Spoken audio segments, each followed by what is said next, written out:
At ito na ang oras para sa Tumbukin Mo, Doc, ang safe space para sa sex talks. At ngayong gabi, makakasama natin, syempre walang iba yan, ang nag-iisang si Doc Meng. Alright! So, good evening, Main, at sa ating mga ka-vibes no, na nakikinig sa ating programa ngayon. Very interesting yung letter sender, no? So, nandito na naman po ako, si Doc Meng, ang iyong Doc Next Door, para pag-usapan yung mga ganitong bagay where sex talks will always be safe talks. Oo. Ano bang ang topic natin ngayon? Parang narinig ko ang magiging usapan natin ngayon is all about kinks and fetish. Yes, so medyo hindi to pangkaraniwan, no? So Oo. parang, this is something na parang, ano ba itong mga kinks na to? Ano ba mga fetish Fetish na na to? to. Ayun, Doc, matanong ko lang. Ayan, curious ako. Ano ba may nagkaiba ng fetish sa kinks? Actually, it's just a matter of terminology, no? Okay. Pero yung nature ng fetish at kink ay same pa rin. Same. So ito yung mga activities that are not, na hindi pumapasok sa sabi nating yung normal, hindi naman normal, yung parang pangkaraniwan na sexual activities, no? So ito yung mga medyo out of this world. Parang pero, weird. Parang weird sa iba, pero nangyayari. Nangyari. At part siya ng sex. Yes, Part siya ng yes. sex. At hindi naman lahat ng tao agree doon. Agree sa ganong sitwasyon. Pero some of, katulad natin na talaga namang mahilig mag-explore. Ay, natin talaga, oo, no? Katulad talagang natin. Yes. Diba, na mahilig mag-explore. Nagagawa yan. At parang nakasanayan na nila. At parang yung familiarity, diba? Tama. Yun yung nila, kumbaga hinahanap na nila na parang nasasatisfied sila kapag meron silang fetish or kinks na nangyayari during nung nung intimate nila. Yes, oo. Sabi nga natin yung mga kinks actually ay part ng sexual expression at saka identity rin to. So lahat tayo ay meron iba't ibang tawag dito, yung gustong gawin, no? So mapa sa everyday life natin, dun sa mga hobbies natin, at pati sa sex life meron tayong mga gusto ko tong itry or nasasarapan ako dito. O kaya na-curious ka, nalaman mo sa kaibigan mo, sa mga kwentuhan ninyo o mga Yes. napapanood mo, di ba? Oo. Lalo na yung movie na, anong tawag dito sa 50 Shades. Ay, yun lalo, no? Yes. Parang doon bumukas yung mga mata ng mga Isipan tao. natin At yung mga iba na curious na pwede pala yun. Ito na nga, Doc. Ito yung gusto kong malaman at yung mga ka-vibes natin. Normal daw ba magkaroon ng kanya-kanyang trip o kink pagdating sa sex life? Okay lang daw bang ginagawa yun? Yes, of course. Normal naman yun, no? Pero ito yung sinasabi natin, kinks are not for everyone. Hindi ibig sabihin na may kink ka, abnormal ka, at hindi rin ibig sabihin na kung wala ka namang kink, ay hindi ka rin normal. So, oo. depende nga rin sa iyong expression, sexual expression. At preference mo? At preference, yes. Kung gusto mo ba or hindi. Ang importante kasi dito, pag pag-usapan natin ang kalusugan at saka yung mental health natin, dapat may consent, alam mo kung ano yung mga risk dun sa pinaggagawa mong activities, at dapat palaging may protection. So may mga risk din yan, yung mga fetish na yan, yung kink na yan. Hindi siya basta-basta lang na puro sarap lang, puro enjoy lang. Pero, eto Dok, paano naman namin mapapanatili na fun ang aming kinks nang hindi nagsasakripisyo ang health at ang safety ng sarili at yung kasex namin o yung partner namin? Yes, no? So, kailangan lagay natin sa sentro ng activity na to, yung consent, no? At saka yung boundaries. So, sinabi natin consent, dapat klaro to sa'yo at dun sa kapartner mo, no? Na ito yung mga boundaries natin. Pangalawa, dapat voluntary to at hindi to pinipilit, no? So, wag ka papilit or wag ka naman pumipilit ng mga tao. Totoo. Yes, at sa yung pinaka-importante dito, pag may consent ang laban. Pero kung bawi-bawi na, kailangan ng ihinto. True. Kasi hindi naman pwede yung gusto mo. Gusto rin ng partner mo. Magkakaiba nga tayo ng preference eh. 'Di ba? Bakit mo pipilit yung isang tao na hindi naman siya ready at hindi katulad kalawak nung sex imagination Yes. mo or fantasy mo. At Diba? meron rin yung mga takaw tikim na parang, ay, adventurous ako, sige Oo. gawin natin. Pero sa kalagitnaan na pala, ay parang, hindi ko na gusto. So, each time na sinabi niya, ayoko na, kailangan Dapat natin respetuhin natin respetuhin. yun. Yes. Lalo kapag umpisa pa lang, try natin. Example, try natin threesome. Yung partner mo hindi nga siya ganun eh. Hindi niya kaya. So, bakit mo ipipilit? Tama. Iba pa rin yung parehas kayong both sides na nag-a-agree. Mas fun. At Yes. syempre, nandun din yung safety. Dapat alam din nila yung safety. Hindi lang puro fun. Eto, mapunta naman tayo dito, Doc, sa BDSM. Ano ba yung BDSM na yan? So yung BDSM, no? So ito ay isang parang umbrella term tungkol sa bondage and discipline, no? Okay. Ito yung pagtatali at saka Ay, dapat gusto ko disiplina. yan. Hindi Gusto ko yan tatali. yung poposasan ka. Pero sa buong buhay ko, hindi ko pa siya nararanasan. Pero parang nakikurious ako, ano ba yung feeling? Bakit nila gusto? Diba? Bakit merong gusto yung pagtatali? Yes. Hindi lang yung pagtatali, meron rin tayo sinasabi na dominance and submission. Oo, ito yung leader ka, tapos sumusunod sunod lang ka. sa lahat Ikaw ng ba, sinasabi. ano ka ba doon? Dominant o submissive? Kun po ako, ay, medyo na sa dominant side ata ako eh. Sagot! May naalala si Doc. I am thinking of many memories. Wow! Nag-relapse siya bigla. Ako, paano ba ako? Depende sa mood. Minsan dominant, minsan submissive. Depende. Depende, yes. Oo. O depende rin sa konteksto eh, kung True. ano ba yung gusto mo sa panahon na yon. Yes, So hindi totoo. naman ibig sabihin na kung dominante ka forever, yun na lang ginagawa mo. So aside from dominance and submission, meron tayong sadism and masochism. No? Ano to? So ito yung gustong sinasaktan or gustong manakit. Sinasaktan? Manakit? Yung tipong lalatiguhin ka? Yes, yung mga latigo. Yung kakagating ka sa puwet? Ay! Ay, nako. Maganda usapan yan Pero tungkol bakit may doon. mga ganong tao, no? Yung gusto nila, nararamdaman nila yung pain habang masarap din. Kasi pag nakikipag-sex naman talaga tayo, masarap naman talaga. Pero yung iba, gusto nila na habang nandun sila sa feeling na masarap, maramdaman din nila yung pain. Yes, meron mga ganun kasi. Depende rin yung kung anong gusto mo. Kunwari sa pagkain natin, no? Yung mga iba nasa sarapan sa super anghang, no? Na masakit na sa dila. Yung mga iba naman, okay na sa sweet. So, True. depende sa preference yan. Pero titignan natin sa psychology, no? Kung bakit gusto ng mga tao yung BDSM. Ito kasi parang nagkakaroon ng thrill, no? True. Merong thrill doon sa intimacy So part. kaya na-excite silang gawin. Yes, oo. Yung mga iba naman, expression nila yun or opportunity nila yun para magpaka-release ng stress. Pwede rin yun. Or talagang fantasy lang talaga nila yon. Pero sabi ko nga sa'yo, main, ang kinks ay hindi para sa lahat, no? Oo, depende yan sa'yo. Yes, oo. At dapat sa mga sure na sure talaga na ito yung gusto kong gawin. Oo. Paano po magiging safe? 'Di ba yan, yung BDSM na yan. Paano siya magiging safe? Yung setup ng pain at yung power involved dyan. Yes. Paano namin i-handle yan para maging safe? At yun nga, hindi lang puro fun, 'di ba? So, kailangan talaga pag-usapan muna yung consent at saka boundaries, no? Na dapat before, during, at after, may check-ins kayo na okay ka pa ba? Gusto mo pa rin ba to? Talaga bang ito yung talagang ginagawa natin ay okay sa'yo? So, meron tayong sinasabi na safe word, no? Ito yung sinasabi na dapat meron kayong safe word. Kunwari, for example, banana. Pag sinabi ng kapartner mo na banana, stop kayo. Oh. Dapat yun yung parang signal niyo. Yes. Ayoko muna. Maglaylo muna tayo. So, importante yung mga safe words sa mga BDSM. Kasi minsan, yung mga ka-vibes natin, no, talagang in heat at hindi nila True. napipigilan, nawawala na sa sarili nila. Nanggigigil na sila. Paano Yes. yung partner nila? Pero kung si Christian Grey ang gagawa sa akin, Ay. go talaga ako dyan. Oo. Kahit ilang latigo pa ba? Oo, walang stop. Kahit ilang araw pa tayo dyan, basta Christian Grey ang datingan, di ba? Ay! Pero may danger po ba ito pag hindi natin na-set up Of ng maayos? course, yes. Ano yung pwedeng makuha nating danger Aha. dito? Sabi nga natin, lahat ng mga sexual activities will always have a risk, no? Hindi 100% safe to.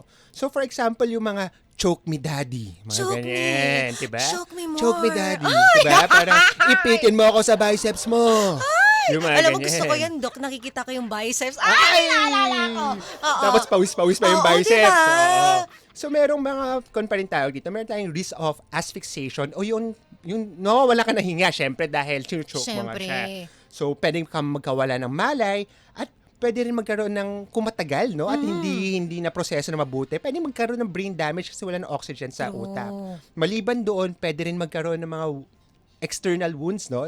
Lalo na sa mga naglalatigo. So, pwede rin magkaroon ng lacerations, abrasions, at yung rope burn. Kasi sabi nga natin, gustong magpatali. Oo. At kung hindi maganda yung pagkatali, at saka yung circulation ginamit, ng dugo. yes, oo. Tapos yung ginamit na tali ay hindi naman pala safe. Madaming mga umuusling mga fiber na nagagasgas, pwede external injuries yun. So, dapat kung magaganyan ka, dapat ready talaga lahat. Yes. Dino-double check talaga lahat. At ikaw mismo, yung sarili mo, kaya mo kontrolin pag nandun ka na. Meron, titignan rin natin yung mga equipment na ginagamit dito, no? Na dapat safe siya. Meron tayong mga sex toys na binibili, pero tignan natin kung ito ba talaga ay nakakapanakit talaga, no? Or yung gusto lang natin konsepto ay Meron lang siyang latigo pero hindi talaga Hindi siya mamamalo. mamamalo. Oo. So, meron mga ganong mga dynamics eh. So, titignan rin natin yung mga effects sa mental health, no? Dahil sabi ko nga, kinks are not for everyone.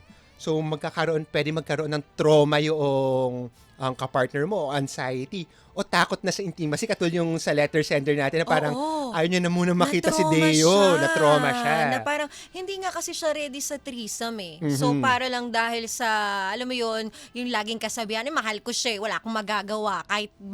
Kahit hindi bukal sa loob ko, gagawin ko. Parang ganun yung nangyari doon sa letter sender. Yes. So, ngayon, nandidiri siya sa sarili niya. Kasi nga, hindi siya yung ganong tao eh. Kumbaga, yun yung boyfriend niya, yun yung fantasy.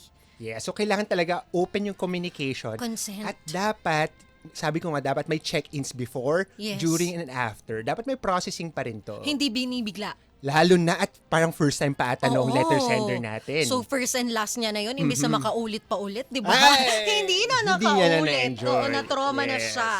Mapunta tayo sa reaming. Ano po ba yung reaming na yan, Doc? Okay, so ito na naman ay isa na namang hindi pangkaraniwan na activity. Oh, ngayon no? ko lang yan narinig. Oo. Tama ba yung pagpupronounce Yes, ko doon? reaming yung sabi dito. So ito yung basically may contact yung bunganga doon sa anal part ng ating kapartner, no? Dinidilaan ng Yes, anal part. kinakain yung sabi nila yung peach, no? Oo. Kala ko yung pechay lang ang kinakain, pati pala yun. Oo. So, Ay, taray! ito pa, Mina, hindi lang to sa mga LGBT community natin. Actually, meron rin yung pag-aaral na pati mga straight people find it arousing, no? So, kahit yung mga straight couples, ginagawa to. Oo. Sa, pwedeng yung receiving end dito, yung lalaki, pwede rin yung babae. Depende. Depende. Oo. Again, it's a part of sexual expression. So, may danger din po ba dyan? Ano yung health risk? Lalo na, Yes.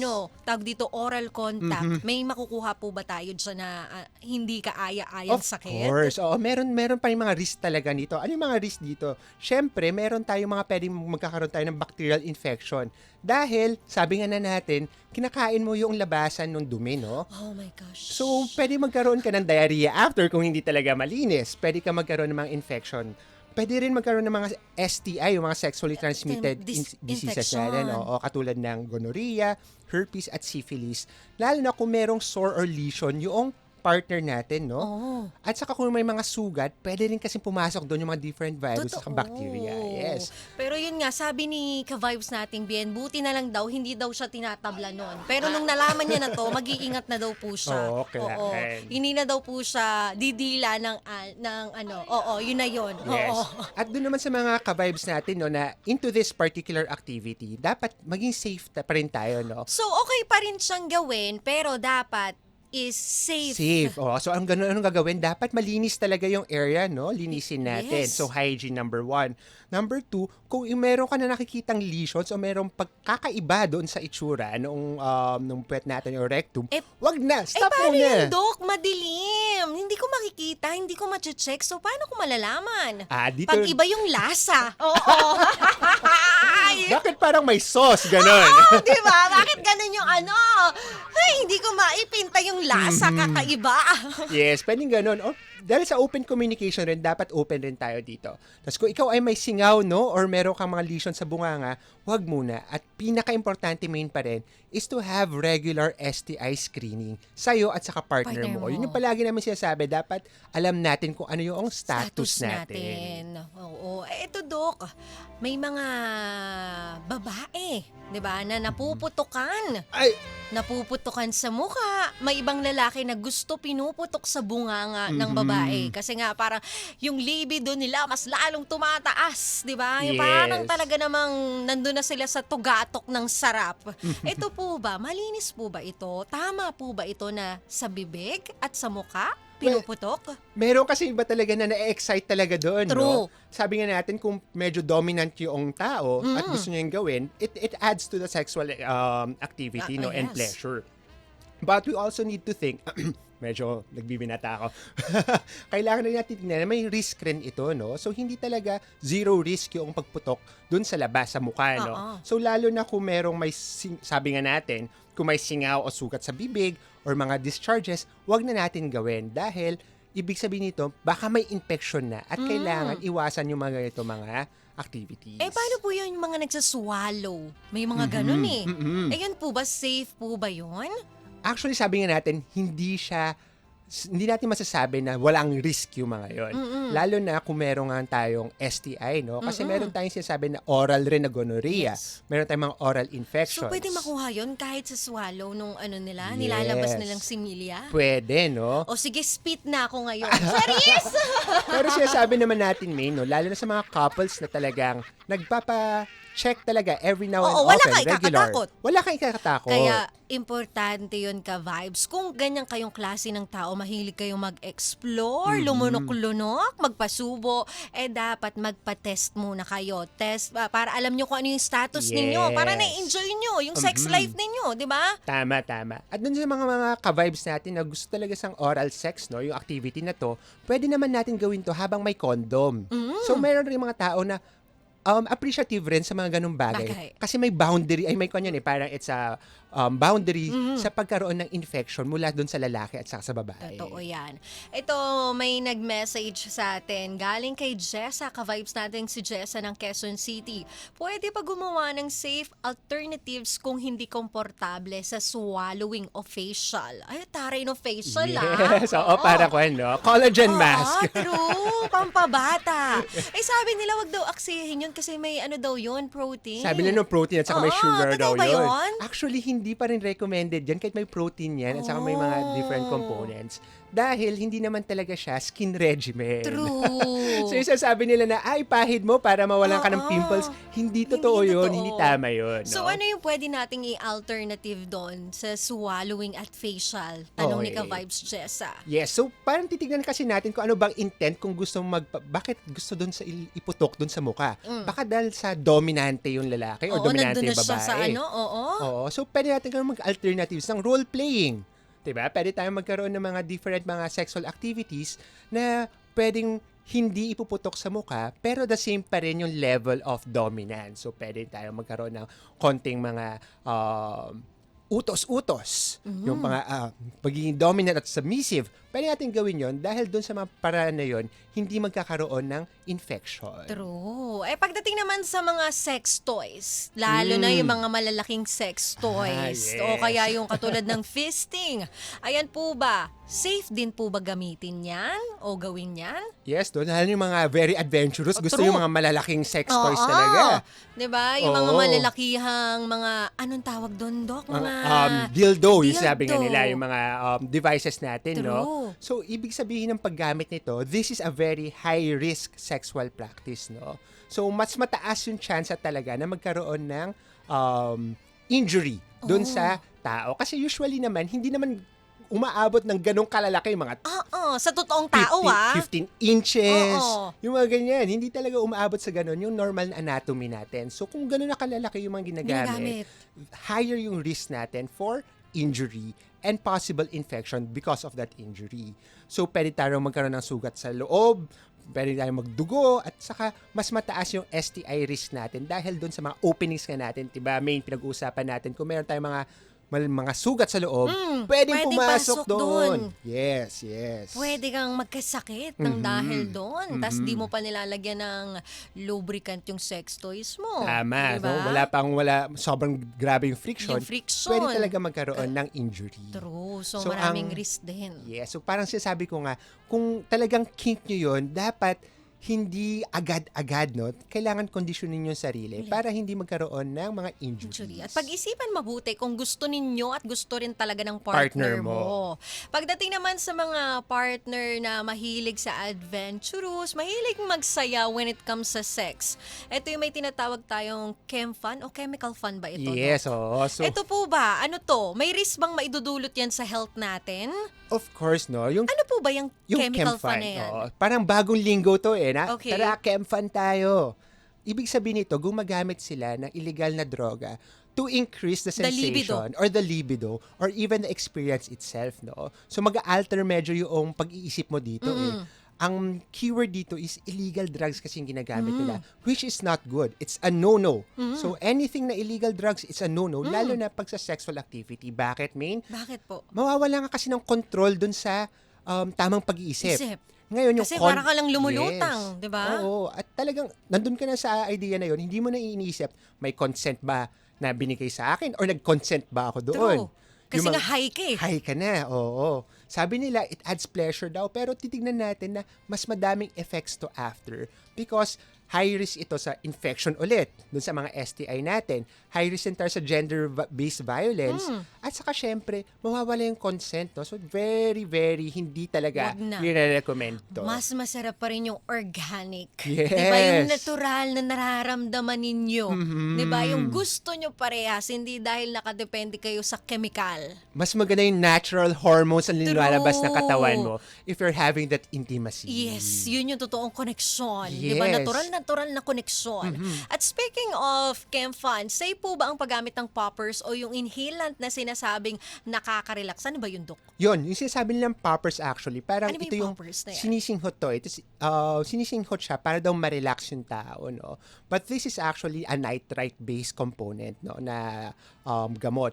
At ito ay hindi siya FDA approved. Walang regulation na hindi to nare-regulate, no? So ibig sabihin hindi to Hindi siya safe. Hindi siya safe for human consumption, no? Ang use kasi ng poppers na to is it's a vasodilator. So, ibig sabihin parang pinapalaki niya yung circumference ng ating mga veins, no? At this is very dangerous, lalo na sa mga taong mayroong hypertension, lalo kung umiinom sila ng mga antihypertensive drugs o kaya sa mga taong may sakit sa puso, no? So, pwede Kasi silang pwede ma-heart silang attack. atake. Oo. Pwede silang atakihin doon, kaya hindi basta-basta. At hindi lang basta-basta, kundi bawal talaga. Bawal talaga. Very Diba? delikado to, no? Tas lalo na yung mga iba, syempre, gusto ko mahaba-haba, magva-Viagra rin ako. Na yung Viagra, at pag sinabay dito sa poppers, meron talagang malaking chances na bababa ang blood pressure mo at magkakaroon ka ng heart attack. So, delikado So, siya. ang panawagan namin, wag na po gumamit nito. So, mas maganda talaga yung sabi mo nga kanina. Organic, no? Natural. Oo. Mali ba? Ayan, yun nga. Wag na gumamit niyan. Doc, hindi na kami gumamit niyan. Nag-exhibition na lang ako. Ay. Oo.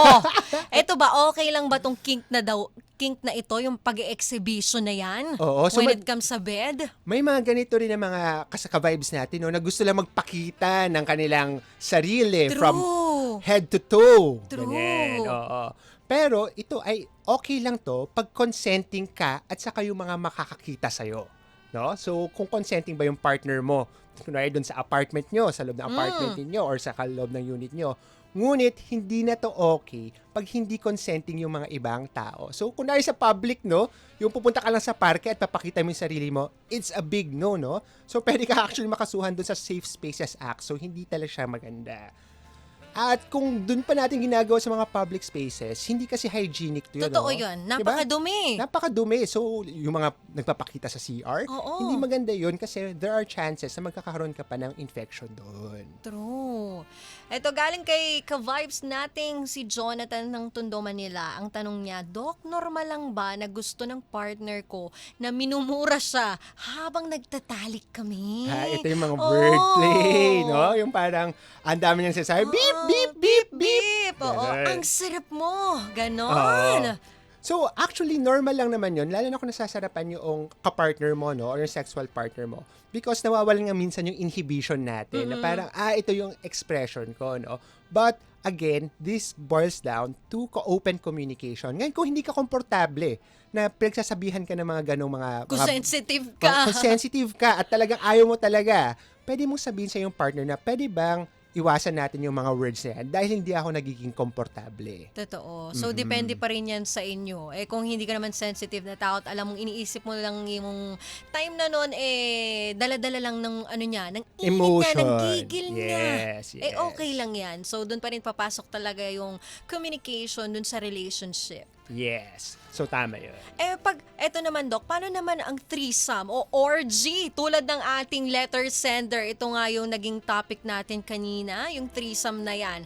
Ano po ba ang pwedeng panganib na makuha namin dyan sa mga ganyan? Dahil ako, halos lahat ng mga lalaki na kaibigan ko, Doc, tinatanong ko sila ano fantasy nila. Halos lahat, pare-parehas, threesome. Threesome, no? Kasi Oo. parang gusto nilang something different from the Bakit? regular.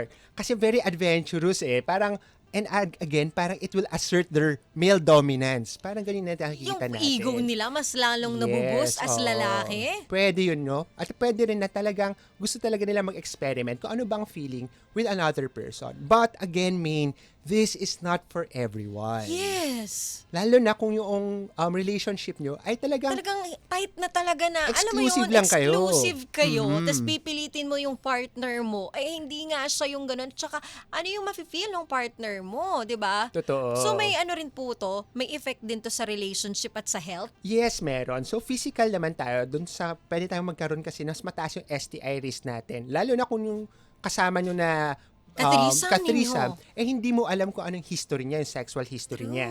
So, importante pa rin na alam mo or iwasan na to pag hindi mo talaga alam. Dok, masarap nga. Paano kung may iwasan? Yun ang tanong ni Ka-Vibes. Dun papasok palagi yung consent, no? Kung ayaw mo, wag. Ayaw talaga. Pero kung gusto mo naman, kailangan very rigorous ka rin, no? So, kung gaano ka ka-rigorous dun sa pagpipili ng boyfriend Totoo, mo, dapat ganun din sa ganun mga kasama rin niya. sa mga kasama niya kung gusto niya talaga yung activity na yon.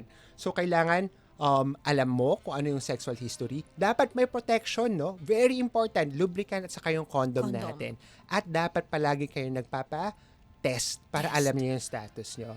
Again, ito palagi sinasabi may not for everyone, dun lang sa mga taong sure about themselves and their sexuality. At kung alam mong negative ka naman, nagpa-test ka, alam mo yung status mo at ganun din yung partner mo, why not? At ganun din sa makakasama nyo kung gusto nyong pasukin yung threesome. Yes. Diba?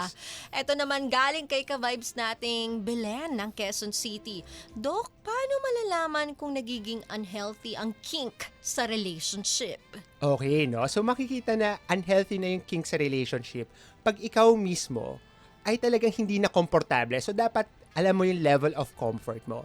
Pangalawa, does that affect your daily living na, no? Na kunwari after the act, palagi mo lang iniisip, nagkakaroon ka ng anxiety. Ayaw, katulad yung nangyari sa letter sender natin. Parang nakikita niya pa lang, nagpa-flashback na, Nagpa-flashback natotrauma na. siya. So, meron traumatic stress disorder na nangyayari doon. Ibig sabihin, unhealthy na yon.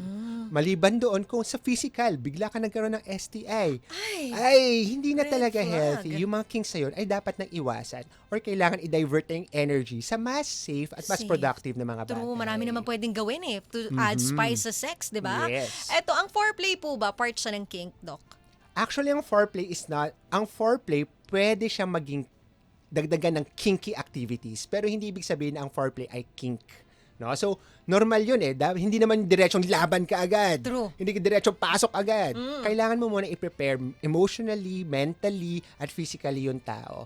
Pero dun sa part na to, pwede ka na magkaroon ng mga kinky, yung mga kunwari role-playing. Oh, Diba, ikaw iba? yung ikaw yung maid. Oo, Ganon. tapos si Mr. yung bumbero. Oo, tara. Gusto ko maranasan yan. Pwede ba ikaw bombero, ako yung maid?